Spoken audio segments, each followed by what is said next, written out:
So, we're thinking about the fact that there are rules and guidelines for ensuring that things go, I guess, well, and that, like the idea that, you know, we have a baby is born in that secure, loving framework. There's so many actual guidelines that our church offers that help to actually not make things worse but make things better.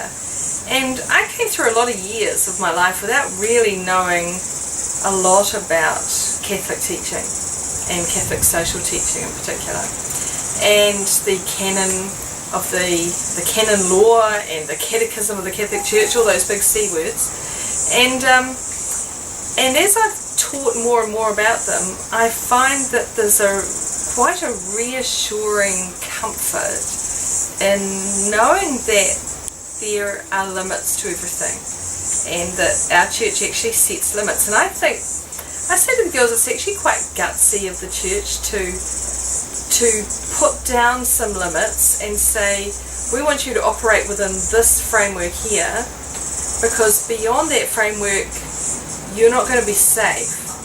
And if you're not safe, then you're no longer in that kind of loving embrace, right? So the rules actually produce a much more well-constructed, secure and positive kind of place. When you're in that place, operating within those very well thought out rules, even though you might not like them all, very well thought out, that gives you the freedom to then reach out of your little place and look after other people. And that's where the generosity bit comes in, because when you're secure and you're safe and you are looked after and you know your limits, you're free to help other people. You're free to give. You're free to love. You're free to discipline if necessary. You are free to have relationships.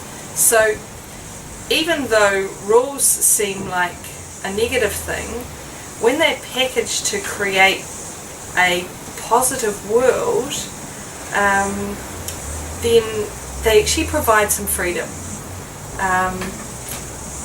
I can, you know, when my students question something, we can go to the Catechism of the Catholic Church, or as we call it, the CCC, and check what the Church's recommendations are about that. Some of them are absolutes, so this is what you must do, and the next generation finds that a bit tricky. They don't actually like those absolute things, but probably every teenager's been like that for the last 2,000 years, so no big deal there. But I can say this is how far the church is allowing you to go with this kind of behaviour. And if it's something, say, like contraception or euthanasia, the church is tough enough to put its foot down and say stop there. So when you're secure like that, that's when you're able to look at, well, who does need my help? Who's working outside of those boundaries? Who do I reach out to? Who do I donate to? Who do I care for?